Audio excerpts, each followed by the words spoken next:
Welcome back, everyone. We're following breaking news on the apartment fire. Milwaukee Fire Chief is giving an update. Let's listen in. The south end of the building, and immediately made entry. They were able to locate one victim who unfortunately is deceased in place inside that apartment. They were able to rescue two other victims from that apartment and numerous other victims from windows. On top of all that, a number of other people were able to self-evacuate. A second alarm was requested and a complement of additional paramedic units right away, just given the number of people that were known or suspected to be trapped. 6 o'clock in the morning on a Saturday is a very, very bad time to have a fire. People are resting in from the long week of work, or they were out the night before. It's a bad time for us, a bad time for folks to be trapped. Like I said, unfortunately, we do have one adult victim who has perished in this fire. One has been transported to St. Mary's Burn Unit down on East North Avenue, and one over to St. Luke's on 27th in Oklahoma. A number of other people who were rescued over ladder or brought out from the interior have refused transport, and it looks as if they're going to be okay. I do want to just thank some other folks that have come here to help today. You can see it's a little bit chilly this morning. County Transit brought a bus over so we can get folks out of the weather. We Energies Electric and Gas came, the Milwaukee Police Department, of course. We also had able assistance from the Cudahy Fire Department, Greenfield Fire Department, St. Francis Fire Department, Oak Creek Fire Department, and Greendale Fire Departments. This is a 20-unit apartment building, 2 stories. It has no sprinkler system whatsoever. You can hear an alarm sounding, so at least there was a way to alert citizens who could begin to self-rescue, self-evacuate. But I can't underscore enough, a 20-unit apartment building with no sprinklers, we have a fatality here. We've got numerous other people that are hanging on. Very serious condition. It does not have to continue happening this way. And I'm not trying to turn it into a sales pitch for sprinklers, but we do not have a fatality here right now, and 2 other people hanging on. If we had a sprinkler, it would have stopped it right in place. But we don't get to enjoy that here, and unfortunately we end up with this. How was the response from how many fire department, like how many members of your fire department were here? Good question. So second alarm is going to bring approximately 60 firefighters and paramedics, and on top of that we had a number of other paramedic units, so we were probably hovering around 70 or so members came here today, roughly. And nobody got injured from you? No reports of firefighter or paramedic injuries, no.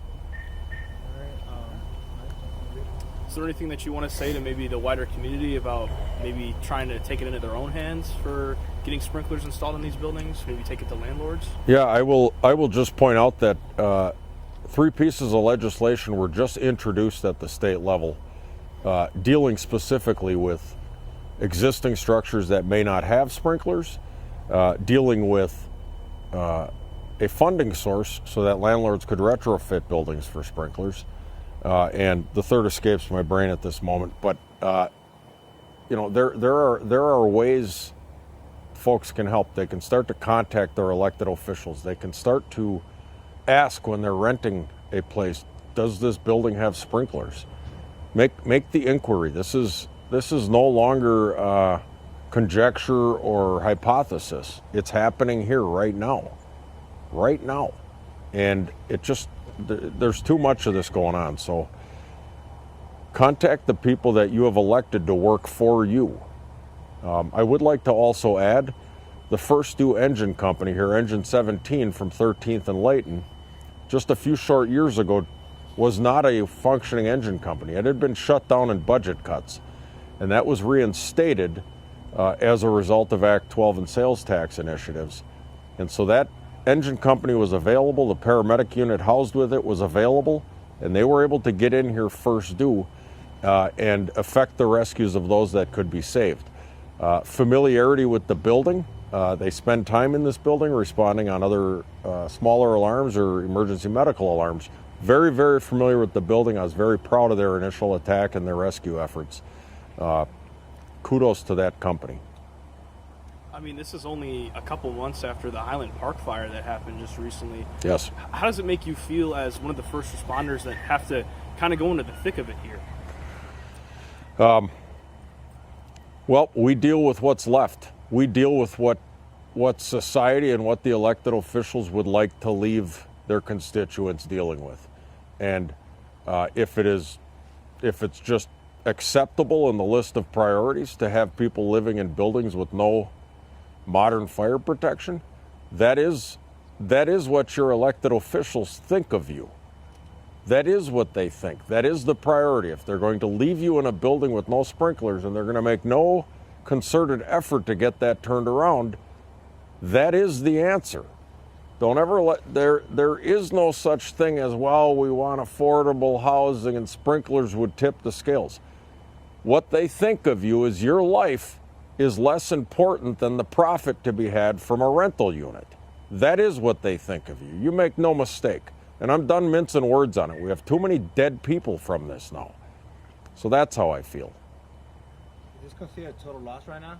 No, the apartment unit itself will probably need to be gutted out, but occupants will be able to reoccupy once the investigation's done and some cleanup occurs. It's the smoke gets everywhere in there, so there's companies that will come and clean that out and sanitize that for them first. So this is considered a crime scene right now? We're not seeing anything suspicious, but it is for fire investigation purposes. That's what we're looking at.